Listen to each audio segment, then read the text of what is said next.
ওরে বাপরে, অনেক কাঠখড় পুড়িয়ে আজকে সকালে মর্নিং ওয়াক করতে করতে 4টে আম জোগাড় করেই ফেললাম। কালকে আবার যাবো, কিন্তু এখন 3-4 দিন ধরে আমের সিরিয়ালই চলবে। আজকে তার ফার্স্ট এপিসোড। এই দিয়ে এমন একটা জিনিস বানাবো, রুটি, পরোটা, পাউরুটি, এমনকি শরবত 2 চামচ একটু ভালো করে ঠেকিয়ে দিলে টেস্ট একদম কেল্লা ফতে। তাহলে চলে আসুন।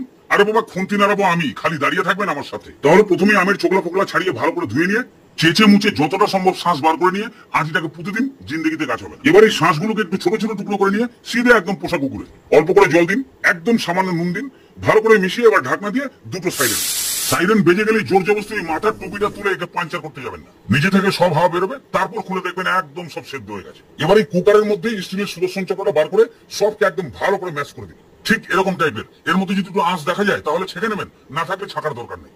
এর মাঝখানে আরেকটা কথা, আমটা কাটার সময় এক টুকরো মুখে দিয়ে দেখবেন আমটা কি টাইপের মিষ্টি আছে, সেই বুঝে চিনি কম বেশি হবে। আমটা মিষ্টি থাকলে একটু কম চিনি, আর টক থাকলে একটু বেশি চিনি। আর এই পুরো প্রসেসটা স্টিলের কড়াই, স্টিলের প্রেসার কুকার অথবা অ্যানোডাইজড কোনো বাসনপত্রের মধ্যেই করবেন। অ্যালুমিনিয়ামের কোনো বাসনপত্র এর মধ্যে ব্যবহার করবেন না। এবার এটাকে ভালো করে নাড়তে থাকুন, খুন্তির ডগা যেন একদম প্রেসার কুকারের তলা পর্যন্ত টাচ হয়, না হলে তলার দিকটা পুড়ে যেতে পারে।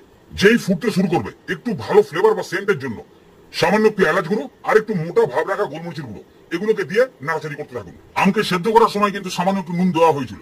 এই সময় একটু চেখে দেখবেন আম তো টক আছে, তার সঙ্গে নুন, মিষ্টি এবং গোলমরিচের ঝালটা পারফেক্ট আছে কিনা সেই অনুযায়ী দেবেন। অনবরত নাড়তে থাকুন, কয়েক মিনিটের মধ্যে দেখতে পাবেন কালারটা চেঞ্জ হতে শুরু করেছে।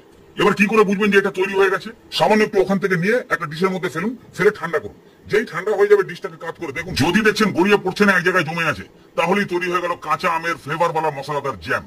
এবার একে নামিয়ে ঠান্ডা করে অ্যালুমিনিয়ামের বাসন ছাড়া যে কোনো পাত্রে রাখুন। এবার একে রুটি, পরোটা, পাউরুটি যার সঙ্গে মাখিয়ে মুখিয়ে খান। আর 15 দিনের নামে যে কোনো তরকারি করার হাত থেকে নিজেকে বাঁচান।